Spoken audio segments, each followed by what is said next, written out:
Nyarlathotep by H.P.Lovecraft. Nyarlathotep. The crawling chaos. I am the last. I will tell the audient void. I do not recall distinctly when it began, but it was months ago. The general tension was horrible. To a season of political and social upheaval was added a strange and brooding apprehension of hideous physical danger, a danger widespread and all-embracing, such a danger as may be imagined only in the most terrible phantasms of the night.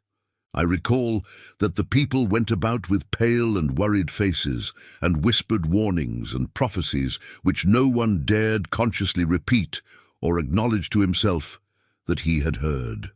A sense of monstrous guilt was upon the land, and out of the abysses, between the stars, swept chill currents that made men shiver in dark and lonely places.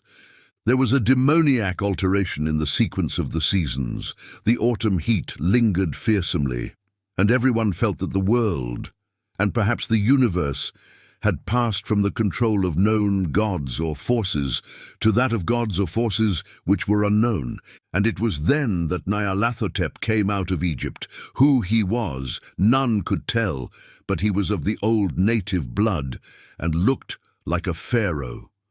The Fellahin knelt when they saw him, yet could not say why. He said he had risen up out of the blackness of 27 centuries, and that he had heard messages from places not on this planet. Into the lands of civilization came Nyarlathotep, swarthy, slender and sinister, always buying strange instruments of glass and metal and combining them into instruments yet stranger. He spoke much of the sciences, of electricity and psychology, and gave exhibitions of power which sent his spectators away speechless, yet which swelled his fame to exceeding magnitude. Men advised one another to see Nyarlathotep and shuddered. And where Nyarlathotep went, rest vanished, for the small hours were rent with the screams of nightmare. Never before had the screams of nightmare been such a public problem. Now the wise men almost wished they could forbid sleep in the small hours, that the shrieks of cities might less horribly disturb the pale, pitying moon as it glimmered on green waters gliding under bridges, and old steeples crumbling against a sickly sky. I remember when Nyarlathotep came to my city, the great, the old, the terrible city of unnumbered crimes. My friend had told me of him, and of the impelling fascination and allurement of his revelations, and I burned with eagerness to explore his uttermost mysteries.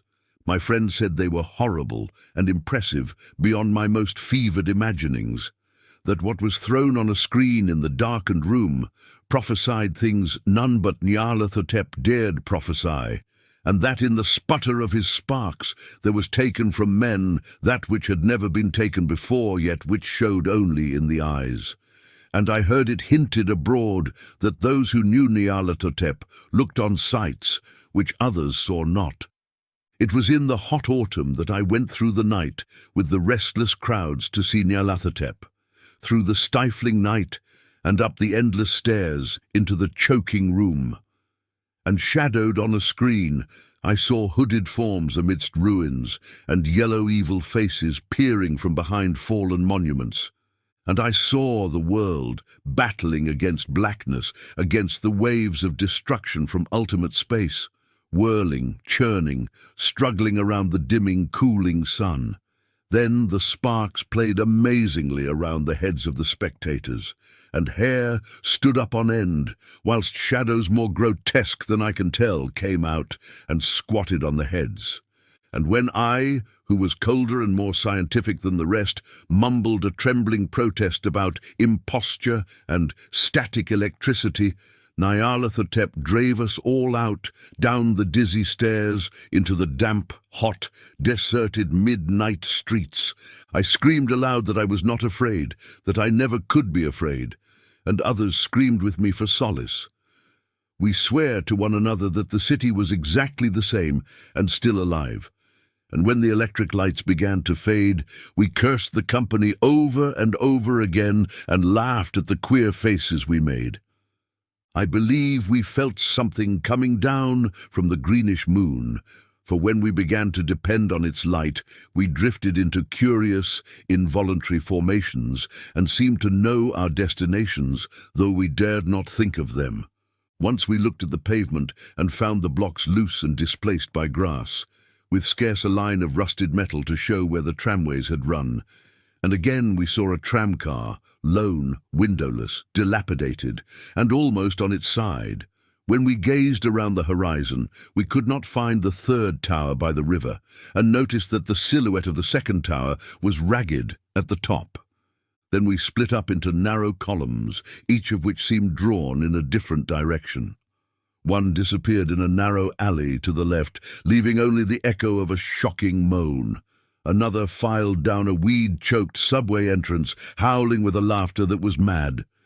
My own column was sucked toward the open country, and presently felt a chill which was not of the hot autumn, for as we stalked out on the dark moor, we beheld around us the hellish moon-glitter of evil snows. Trackless, inexplicable snows, swept asunder in one direction only, where lay a gulf all the blacker for its glittering walls. The column seemed very thin indeed as it plodded dreamily into the gulf. I lingered behind, for the black rift in the green-litten snow was frightful, and I thought I had heard the reverberations of a disquieting wail as my companions vanished, but my power to linger was slight. As if beckoned by those who had gone before, I half floated between the titanic snowdrifts, quivering and afraid, into the sightless vortex of the unimaginable. Screamingly sentient, dumbly delirious, only the gods that were can tell.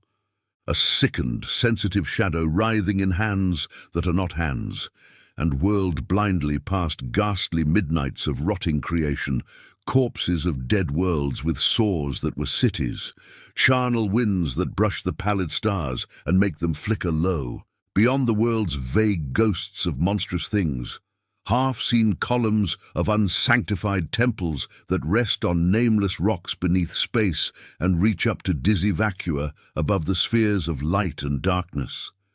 And through this revolting graveyard of the universe, the muffled, maddening beating of drums and thin, monotonous whine of blasphemous flutes from inconceivable, unlighted chambers beyond time, the detestable pounding and piping whereunto dance slowly, awkwardly, and absurdly the gigantic, tenebrous ultimate gods, the blind, voiceless, mindless gargoyles whose soul is Nyarlathotep.